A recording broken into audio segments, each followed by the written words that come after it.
Floridians know the cost of hurricane destruction. Last season, we got lucky. But luck doesn't protect your home. Fortunately, Storm Smart has dependable custom hurricane protection products. Hurricane screens, accordion shutters, aluminum roll-down shutters, flood mitigation systems. Because protected beats lucky every time. Be safe, be smart, be Storm Smart.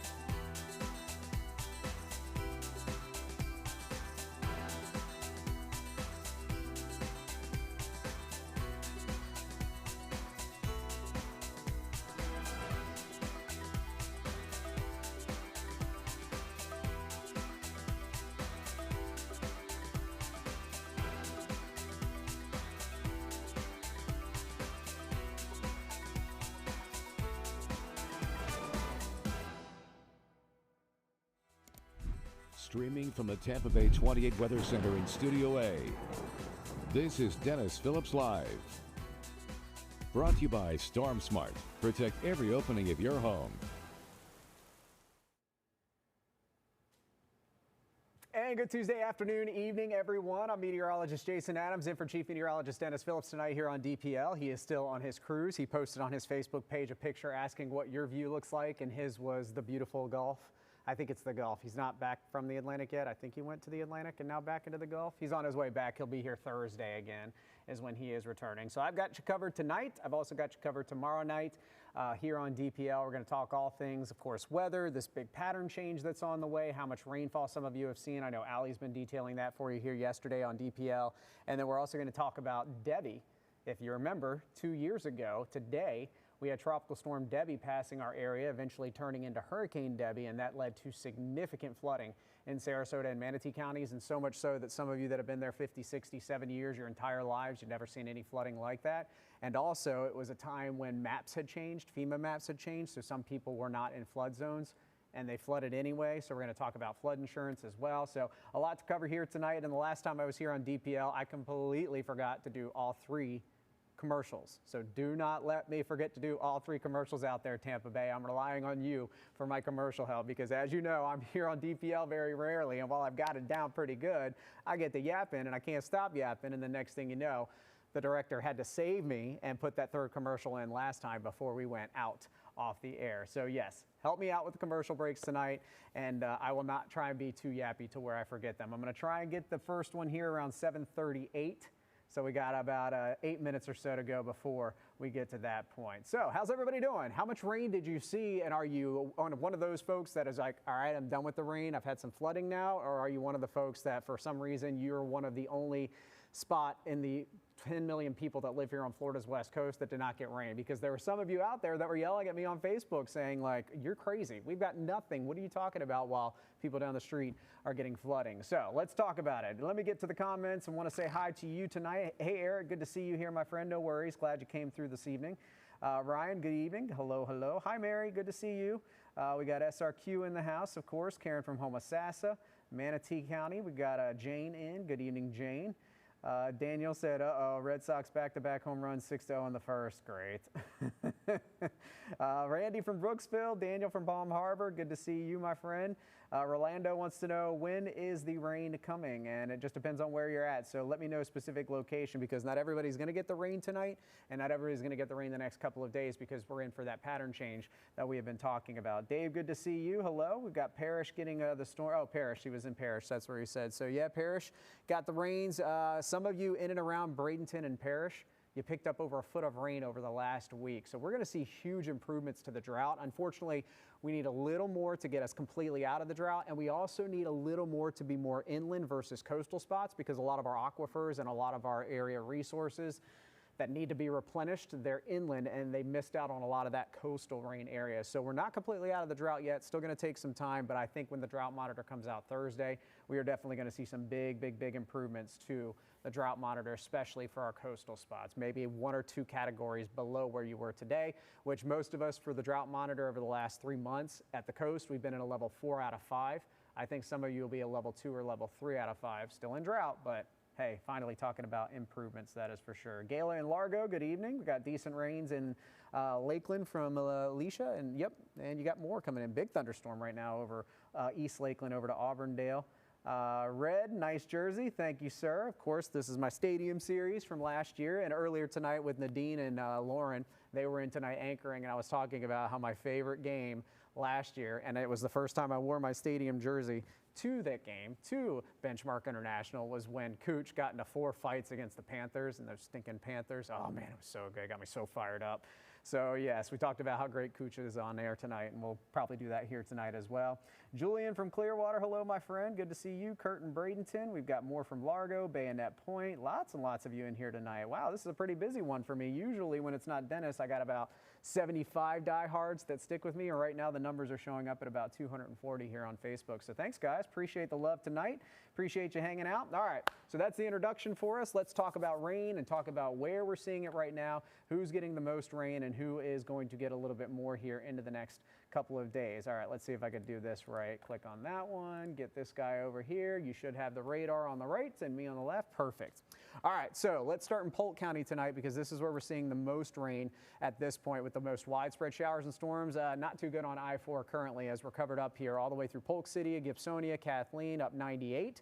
And then east side of Polk Parkway, again over Auburndale and Winter Haven. This is where we're getting a ton of rain, ton of lightning showing up right now as well. Lake Alfred, you guys let me know.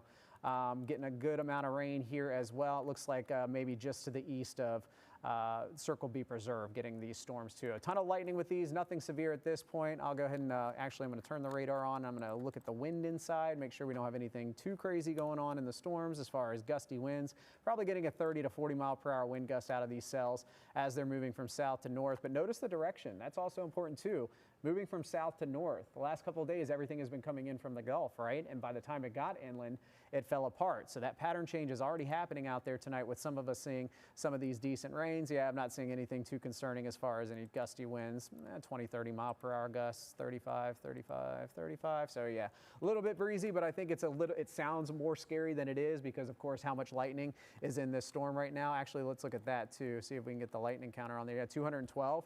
And that's only over the last 30 minutes. So over 200 lightning strikes with this storm in the last 30 minutes. So again, general movement is going to be off to the north.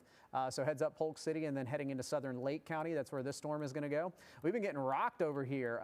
Paul Buckman, between Paul Buckman and over 301, east of Thonotosassa, east of the lake and east of the Hillsborough River State Park. A lot of rain happening here in northeastern Hillsborough County tonight. So north of Plant City, north of I-4, getting tons of rain for you. And quieting down now after decent rain for those of you in Polk County this evening, especially along 301 and to the east. That's where we had some really heavy rainfall as well with the storms kind of lingering here over the last couple of hours and filling in. And then north up to Ridge Manor, getting into the Lacoochee area, and then up toward Bushnell, Lake Panasoffkee, and Sumter County. Lots of thunderstorms for you right on the Withlacoochee River now here from Lake Lindsay over to Nobleton. Got a couple of lightning strikes with that rain also moving to the north-northeast. And man, how nice is it to finally be dry here in Crystal River down to Homosassa and getting into Pine Island, right? Just been completely covered up in a ton of rain over the last several days. And this last rain amount, some of you easily 14, 15 inches of rain over the last 7 to 10 day period. Now, some of you say, wait a minute, that's how much you guys were saying we would need to end the drought. Correct. But that's over the entire area. 10 to 15 inches of rain over all of West Central Florida. In specific spots, it does great for those specific locations, but not for the entire area and for the entire drought. All right, take a quick break here. If you're on Facebook, we'll continue to talk radar talk. If you're watching us on the spot, Tampa Bay 66, we'll be right back in 60 seconds, 90 seconds, whatever the commercial break is. All right, commercial break number 1. I am proud of myself tonight for doing that. Let's see. Yeah, Ryan, I'll talk about the outflow boundaries coming up in a second. Pam, thank you. Good to see you. Appreciate that. Alicia, thank you for loving our Tampa Bay 28 crew. Pauline, Dennis is. He's the man, number 1. We love him. That's why we're like, all right, boss man, go ahead and take a quick cruise while you get your break before the hurricane season starts to ramp up, but fingers crossed that he comes back and there's still no hurricanes, right? At least there's nothing in the next 7 to 10 days, so we're looking good there for sure. Let's see, Dover, Plant City, 2 inches of rain in the past hour. I believe it, my friend. It has been clobbering you guys just north of the I-4 corridor here. Let's see, yep, Candy, you need to fill the lake. My retention pond in my backyard is still dry. It gets rain from the rains that we've had. It's filled up about that much, and then it dries out because I'm not one of the spots that's getting the daily rain. And I've never had my retention pond in the 7 years I've been in my house. It's never not had water in it this long. It's crazy, right? So even with all that rain out there, still seeing a ton of spots that are desperate for it. All right, we've got about 20 seconds left. We'll do a little bit more radar tour here. Yeah, we'll go down south, talk about the storms moving west here. And 5 seconds. Hey, Sean, good to see you, buddy. All right, welcome back. If you're watching us here on the spot Tampa Bay 66, still looking at rain moving to the west from our inland spots because that pattern change is finally happening. We've got the outflow boundary that Ryan was asking about here across Bradenton down through Sarasota. You see that really thin little green line right there? That's actually rain-cooled air that sets up as basically a mini cold front with storms. You can get that rain-cooled air that we call them outflow boundaries, and they can act as focal points for more showers and storms to develop, which we've seen. And you can see they're kind of a little delayed and behind it, but we are getting some of those showers, but not to the extent of what we're seeing up to the north. So that's what we're looking at right now. And again, if you're new to what this pattern change is, or you're new to Florida and you're not familiar with how our summer weather works, let me explain. We had all week for the last 7 days the nonstop west or southwest wind coming in from the Gulf. And when that has happened the last several years, the last 4 or 5 years, I've noticed it, that when that west wind happens in the summer, it used to give us rainfall with it, but now it seems to push everything over to the Atlantic coast. So the west wind isn't a complete rain buster. It doesn't dry you out completely, but it seems like, especially last year, this year, a couple of summers ago too, that west wind has just cut off the rain here at the coast in our rainy season. And that's also part of the reason why we got such a bad drought from the end of the rainy season last year, because in September of last year, we thankfully no hurricanes, no tropical systems, but the west wind came in and it shut down our rainy season a good month before it was supposed to have shut down. And that's what led to this historic drought that we're in. So now the pattern change that we're going to see starting tomorrow, but especially Thursday on, is more of an east-southeast wind direction. So obviously the opposite direction. And what that does is it just flips the pattern. It flips what you're seeing on the radar every day from that west wind pushing everything over to the Atlantic side of the state. The east wind pushes everything over to the west side of the state. We have a couple of things that happen when that goes on too. The first thing is our sea breeze. We'll draw this little mini front here. I think this is going to be a cold front. So this is not a cold front, but this is what I'll show you as the Gulf sea breeze. All right, so it tries to do this, and then it tries to shift inland, right? It moves inland, and the reason why it moves inland is because the air is a lot hotter inland than it is in the Gulf. And the sea breeze and air tends to flow toward higher pressure or toward hotter temperatures. So cool air flows to warmer air. So that's why we get the sea breeze. Well, when you have an east wind, and what we're going to see out here the next couple of days and what we typically see in the summer, when that east wind heads this way, it blocks our sea breeze from moving too far inland. So it may only move 10, 15 miles inland versus when the west wind is here, it pushes the sea breeze all the way over to the other side of the state. So the setup for us now is we're going to highlight areas in and around I-75 for the best rain chance over the next 7 to 10 day period, because that east wind is going to block our sea breeze somewhere in and around I-75 or to the west.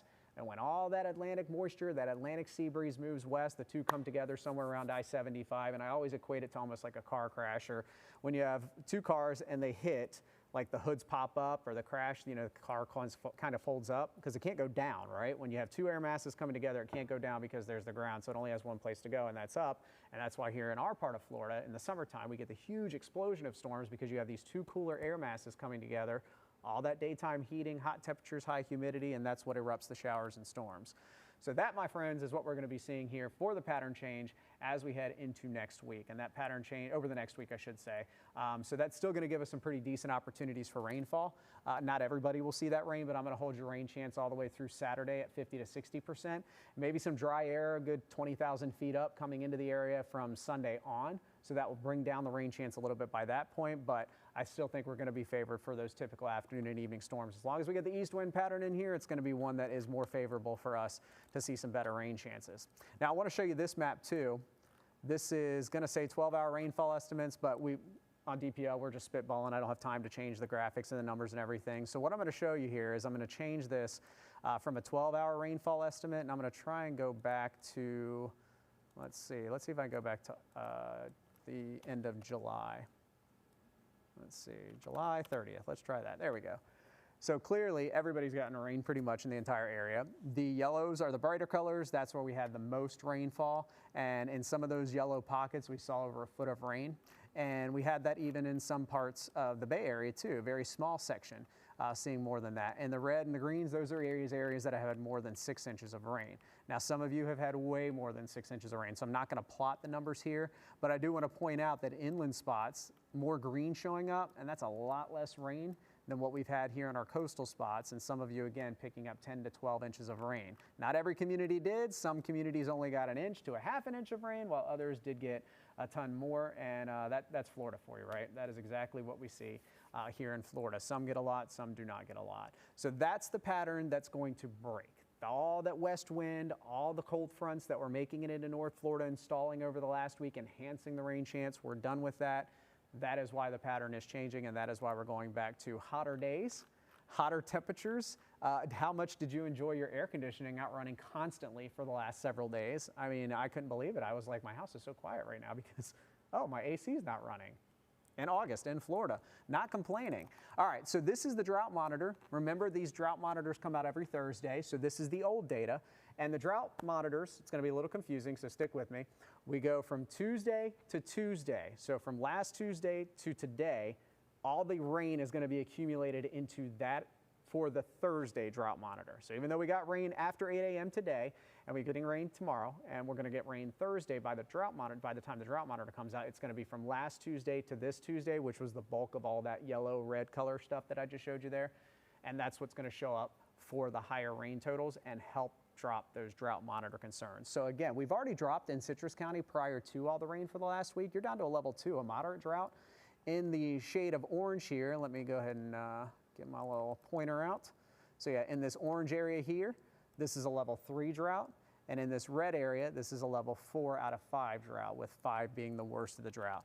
I envision that everybody on the coast, most of our coastal areas are going to come down at least 1 drought level, which means some of you may only be in a level 1 drought now. Some of you will be a level 2, some of you will be a level 3. I don't think all of the extreme drought in red is going to go away yet, but I think this is where we're going to see those big time improvements. We'll talk much more coming up after break number 2. Staying on top of it tonight with these breaks. Stick with us. We'll be right back if you're watching on the spot, Tampa Bay 66. All right, guys, I'm super proud of myself. Have not missed the breaks yet. Randy, you called it, my man. It was like we had the ESP going on, brother. Let's see. Hi, Dominique. Good to see you. Joy in Spring Hill. Spring Hill, you've gotten a ton of rain. Crystal River, yeah, Art, you're 100% right. I think you are good in Crystal River. You guys picked up the most rain. You were under a flood watch even in Hernando and Citrus counties because of how much rain you had prior to going into the weekend. So I think you guys are good. And yeah, Ryan, we are definitely waiting to say what we are watching with El Nino, because El Nino right now, keeping the tropics nice and clear, but El Nino tends to bring us a lot of rain, especially with the predicted Godzilla Super El Nino. Oh my God. Crazy one that everybody's been posting about. My favorite are the people that are calling it the Godzilla El Nino, because I am a huge Godzilla guy, and I'm excited too because as El Nino is going to be kicking off, I think it's November, we have Godzilla -0 now that's going to be coming out. So if you didn't see Godzilla -1, you got to see Godzilla -1. It was awesome. So yes, the Godzilla El Nino is on the way. Don't let those crazy terms scare you. It just means that this one's going to be a pretty extreme one, and that extreme can come with heavy rain and severe weather. And we oftentimes in those stronger El Ninos will get significant severe weather in the wintertime here at home. So it's a good thing for the hurricane season, but it's a bad thing for the severe weather season. All righty, welcome back everyone. What are we going to talk about now? Debbie? Let's talk about Debbie. 2 years ago tonight, Debbie was passing off of our coast by about 75 miles. It was strengthening from a tropical storm to a Category 1 hurricane before making landfall up in Levy County area, the Taylor County area up toward Perry. This was the start of crazy weather for us in 2024, because what we thought with Debbie was just, you know, it was a good rainmaker for us. It ended up being way too much for a lot of you in Sarasota and Manatee counties.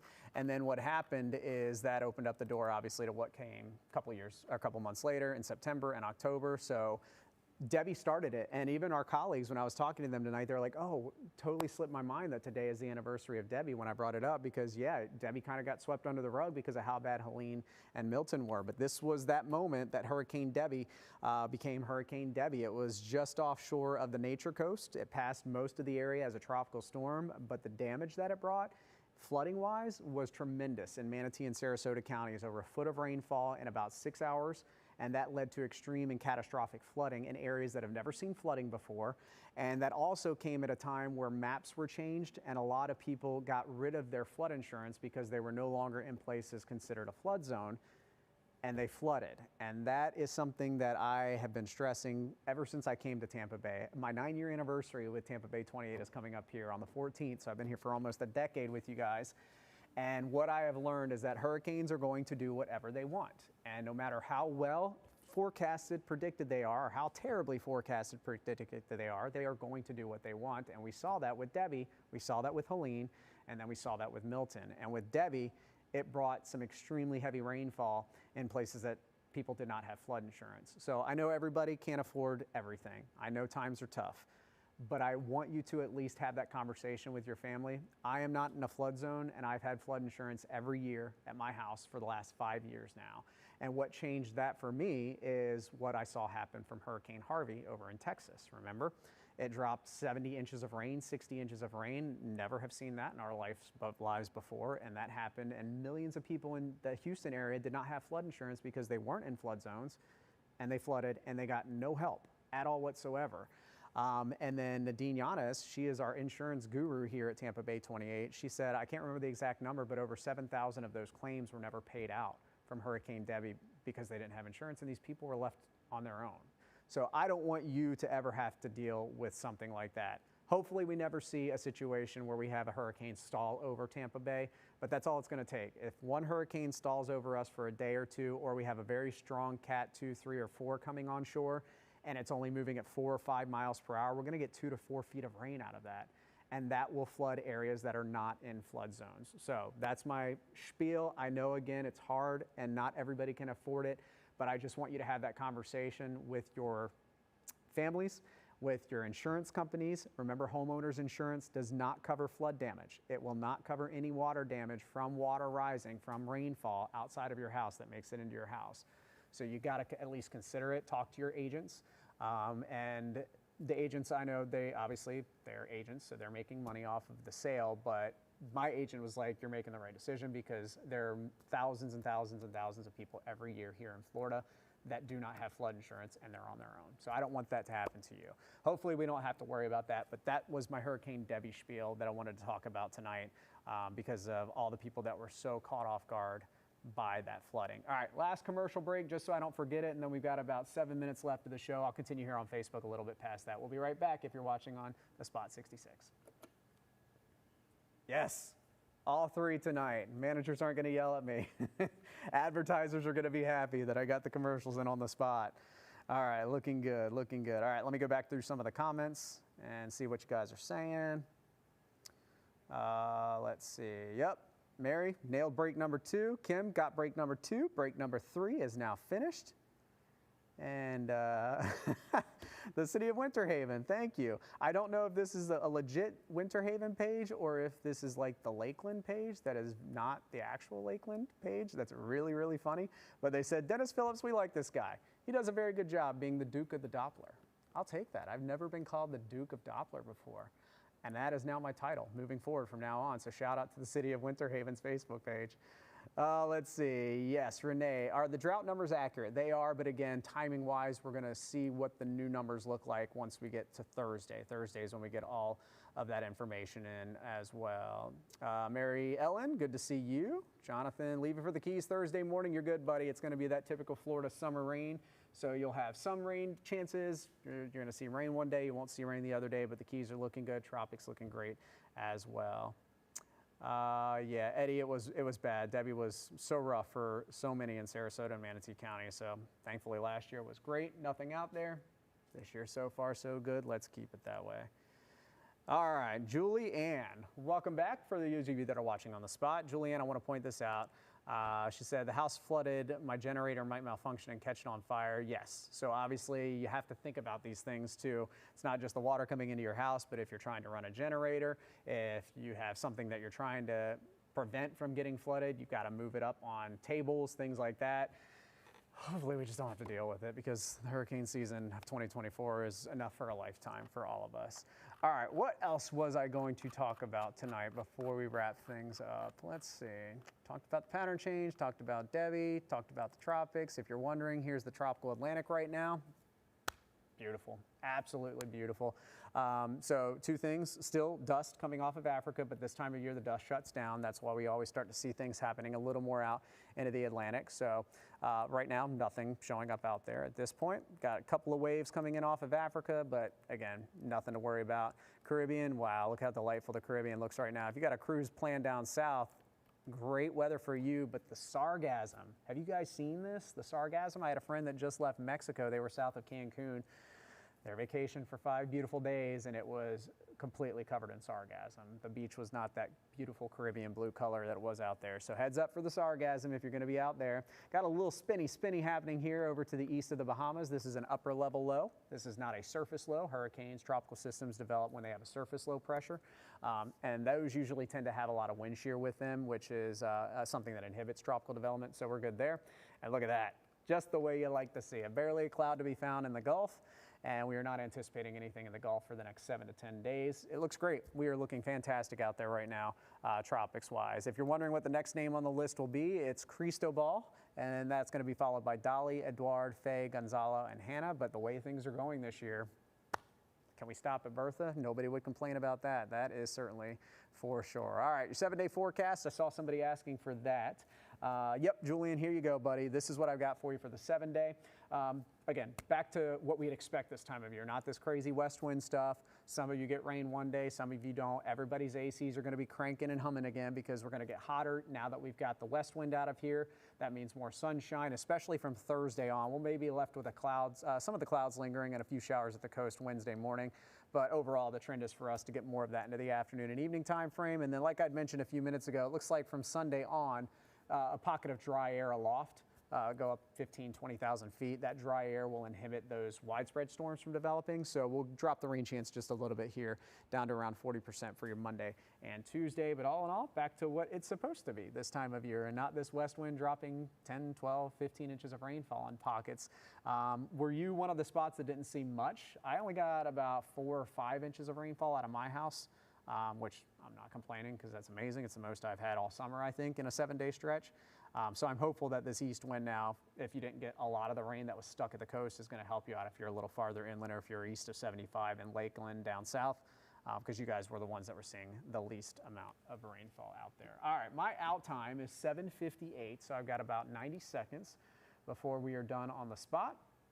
But like I said, I will continue to hang out with you guys here on Facebook for a few more minutes, and then I'm going to head out and grab some dinner tonight. But thanks, guys, again, everybody. Man, almost 200 people still here on Facebook. Appreciate that, because, again, my numbers have been pretty puny compared to Chief Meteorologist Dennis Phillips, like he's super famous and has 1 million followers or something. Yeah, my numbers are nowhere near his. Oh, by the way, there's all my stuff.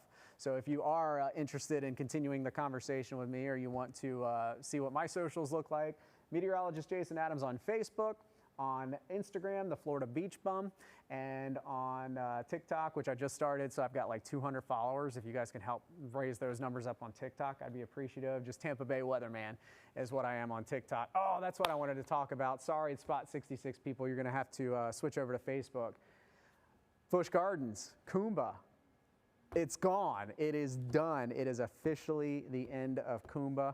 So that's what we're going to spend a few minutes talking about here on Facebook. Yeah, I was super sad about that.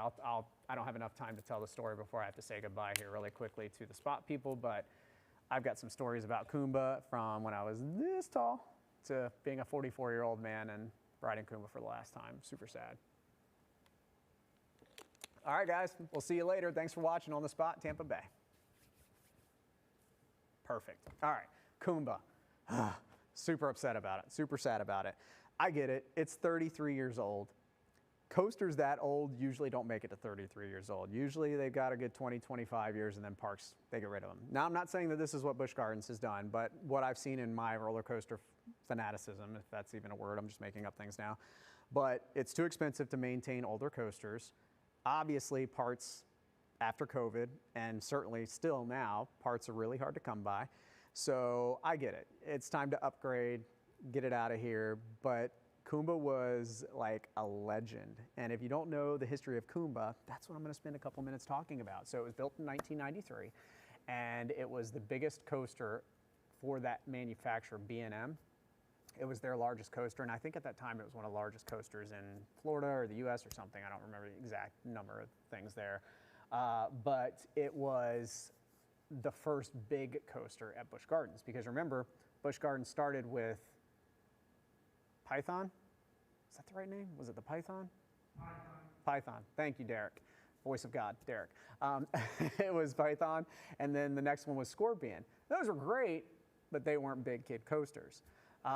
So during that time, I didn't live in Florida at that time. At the time, I was in Maryland. And so we went to Hershey Park for spring breaks up in Pennsylvania. My mom's a Pennsylvania gal. She's from Harrisburg. And so we went to Hershey Park, and I was like 10 years old, and she's like, let's do coasters. And I didn't want anything to do with coasters as a kid. I couldn't, it just freaked me out. So we get on this coaster at Hershey Park called Super Duper Looper, which is apparently still there. That was a long time ago, because I'm 44 now. 10, that was a long time ago. The Super Duper Looper scared the you-know-what out of me, and I remember it. I was 10 years old, and I remember it like it was yesterday. As we're going into the flip, I was literally trying to pull the bar up to get me off the ride. I was that out of my mind. It scared me that bad. So I was like, I'm done with coasters, never again. Well, the following year, we came down to see my aunt and uncle here at Madeira Beach and spend the summer with them, and that's the year after Kumba opened. So they're like, let's go to the Busch Gardens. They got a huge coaster there, and the rest of my family loved coasters. I didn't. So we get there to Busch Gardens, and I ride Python and I ride Scorpion, and I'm like, all right, those are fine. You know, I wasn't as scared as I was on the first Super Duper Looper. And then I get to Kumba, and I'm like, not a chance. Absolutely not. All the family goes and rides it. They ride it multiple times. They love it, the laughs, the roar, everything. And then by the end of the day, they were like, come on. And I was like, all right. So I did it. I got on it, freaked out, going up the lift, and then finally, by the end of it, I was like overjoyed, and it wasn't fear anymore. There was something about Kumba that switched it off for me just like that, and I fell in love with coasters after that. And then I was upset at myself and my family because we had to leave because the park was closing, and I only got to ride it that one time, and we didn't come back to ride it for that rest of that trip that we were down here. So that was my Kumba story. It was my first big boy roller coaster, Big Daddy coaster, and it was the one that changed everything for me. And I honestly feel like it gave me that bug in my head or whatever for the adrenaline rush that I do. I am been known to do some wild things out there. I've been jumping out of a plane twice now. The first time I did it was 10,000 feet. Second time was 12.5. My sister, by the way, she just did it up here at Zephyr Hills last summer. Or when was it? No, it was the beginning of the year. She did it in the spring. She jumped, and I think her first jump was like 13,000 feet or something like that. So my family all has that bug in us. And yeah, I do the shark diving. I go into cages and sharks. I did that in Hawaii a few years ago. Like, I'm always the guy out there, just all the fun stuff. Theme parks, bungee jumping, you name it, I'm there. So I think Kumba is what actually did that for me. So now it's gone.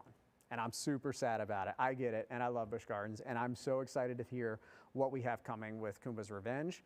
And I was fortunate enough, they had a media day where they invited the media to come out and get the last ride time for about an hour before they opened it up to everybody. Super thankful for them, because that was the only way I was able to get another ride time, because my schedule, as you probably have seen, we're all over the place now, and I don't have my consistent days off like I used to be able to knock everything out. So I didn't get a chance to get up there to ride it one last time, and I was like, man, this stinks. And then I got the invite, and I was like, oh, this is a perfect opportunity. So I put that on my TikTok. I did a little quick package about it, and it was awesome. And talking to the park president, he's a new guy, new park president. He just started a couple months ago. You probably know that. But they are investing more than $100 million into the park now, and part of that $100 million for the improvements was the lion and the hyena new area that just opened up, the Jungala area. They've redone that. And now we're getting Kumba's Revenge. And I tried to get him to tell me, I'm like, come on, man, I won't say anything. It's not that I'm on TV and I talk to people all the time for a living. what's going to be Kumba's revenge? Because there's the rumor mill's going rampant. Of course, everybody's begging for a Giga Coaster. Giga Coaster is a coaster that goes to 300 feet up. We do not have one in the state of Florida, so it could potentially be the first Giga Coaster. Then when Busch Gardens, SeaWorld, United, they sent out their pass holder. If you're a pass holder, they send you out these surveys saying, what would you want next? Do you think this would be a better idea? Do you think this? 2 surveys had Giga Coasters on it. They've never done that before. It's been like 1 survey a year, may have a Giga, may not. This one had back-to-back Gigas on it. One was a themed Giga, the other was not a themed one, and themed being like kind of like Universal back in the day, where the rides were basically like you're on the thing with King Kong, all those things. So this would be more of a themed one versus a not themed one.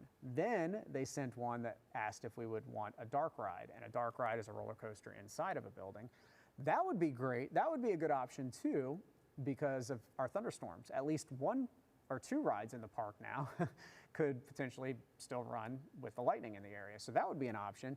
And I was at Kings Island when I worked in Cincinnati. There's a theme park up there called Kings Island, and they have a dark ride, and it was awesome. It was very similar to Aerosmith. So thinking Aerosmith-wise for potentially a dark ride. Dark rides, though, the more recent ones have tended to be a little more family-friendly, so not the big crazy coasters like Kumba.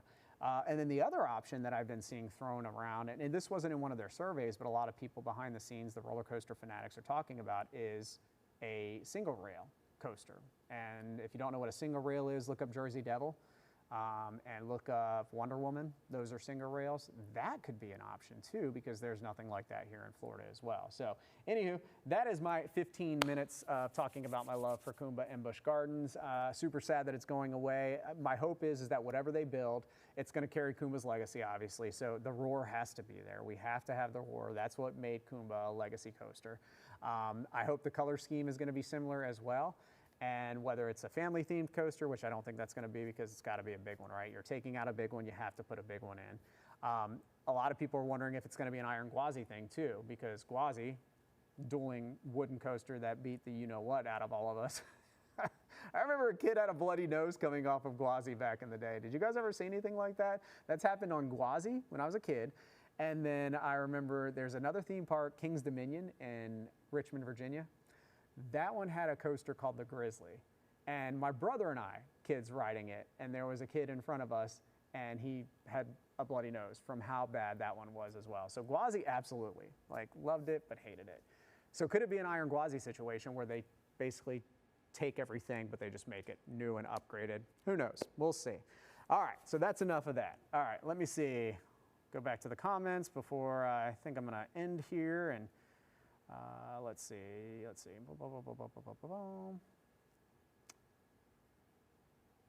More rain in Lakeland. Yes, Ryan asked, did the thunderstorms, the east wind, bring the thunderstorms back to the coast? They do. Leisha, Ninja's doing great. Thank you for asking. Still on his insulin, still hanging tough. He had a little bit of a upset tummy the other day, though. Do you guys have a cat? Have you ever had a cat that's like projectile vomited?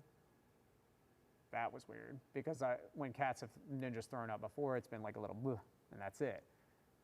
That was crazy, but I think he just drank too much water because it was all water at that point, but he's good.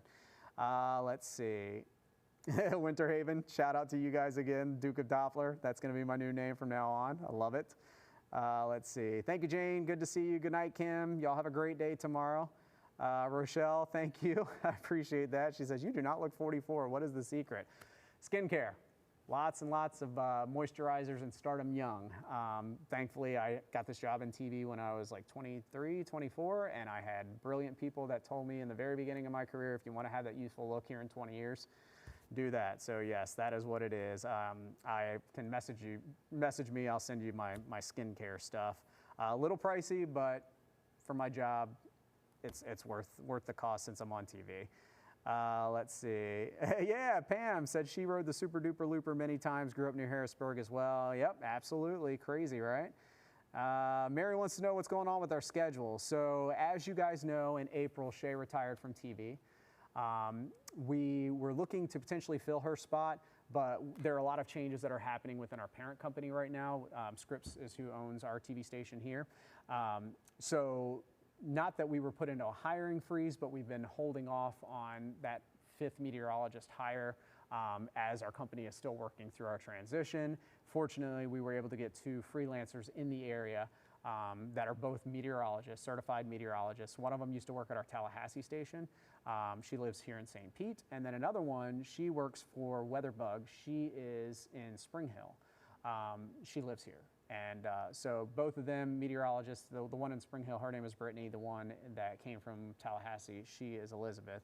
So with them being able to help out, that opened up the door for me to stop working just weekends. And don't get me wrong, I love my job, I love weekends, but I've been working my doubles on weekends, Saturday morning, Saturday night, Sunday morning, Sunday night, for again going on 9 years now. So the idea was to get them to help with the weekend coverage to allow me to kind of pick up the gap that we lost when Shay left. So that's kind of where we're at now. So me and Allie, Dennis and Greg have stayed on their schedules because they're very important people. We got to keep them on their very important shows. Not that Allie isn't either, or I'm not, but we have been filling in on all the rest of the shifts. So that's kind of where we're at right now. We'll hopefully figure this out and get maybe a 5th Met by the end of the year. We have the freelancers here for the rest of the year at least. So that's why our schedules are kind of all over the place right now. But I will say it has been very nice to get a break from the Saturday night turnaround into Sunday morning, because sometimes Saturday night football games will go on past midnight. I don't get to bed. I sleep here at the station when I do that. I live 20 minutes away, so that's 40 minutes there and back that I would be sleeping. So that's why I sleep here at the station Saturday night. So some nights I don't get to bed till 1:30, 2 o'clock, and then I'm up at 4:30 to get ready for my recordings that I do at 5:30, and then we're live again at 6. So it's been nice to get a little bit of a break from that. The change to that, though, is that I'm not off Monday through Thursday now like I've consistently been on this shift, because I pick up my 40 hours from Friday to Sunday. So that's why I haven't been able to do as much. You probably noticed if you followed me on Instagram, I haven't done a lot of beach stuff just because my beach days are not there like they used to be now. Busch Gardens isn't there like it used to be. So we'll see. It's not bad. I'm grateful for the job, love what I do, and I always tell people, if you ever watched Letterkenny, did you guys ever watch Letterkenny? It was on Hulu for a while.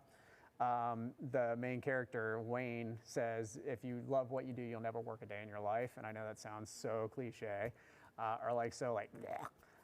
but it's true. I've always loved my job, and I have been very fortunate to do this for 18 years now. So I don't mind the schedule change, and clearly, as long as the job still wants me and they're still happy with me, then I'm still happy to do what I can do. So that's kind of where we're at right now. So yes, bumper cars of meteorology schedule is what that is for sure. Let's see, Harbor Island, seeing some dark clouds rolling in. Are we getting some of that outflow here in Harbor Island? Let's see. Go back to the radar real fast. Yep, you're getting the outflow coming in, but not seeing any rain there. It's trying to sneak over toward Tampa, though. We got it now just to the east of Temple Terrace. So right at the I-4, I-75 interchange, getting some of these storms trying to build back to the west. There's that heavy storm, strong storm. Now, like I mentioned a second ago, moving straight north into northern Polk, getting into Southern Lake. And then down south, that outflow has made it to the coast now, but unfortunately does not look like we're getting some rain with it. Although you guys did get a little bit of rain this morning down in Sarasota. And like I mentioned, Bradenton, you're one of those spots that could actually use a bit of a break from the rainfall. All right, guys, I think that's going to do it. I think that's all the comments I got through. We'll do it again tomorrow night. What should we talk about tomorrow night? I don't know. I'll think about it. And we'll be back here tomorrow night. Same time, same place, right on Dennis's Facebook page, and then on Tampa Bay Spot 66 on TV. Until then, you guys have a great night. Get some rest. Have a good work day tomorrow, and we'll see you back here tomorrow night. All right. Thanks for hanging out, guys. Appreciate it. Talk to you tomorrow.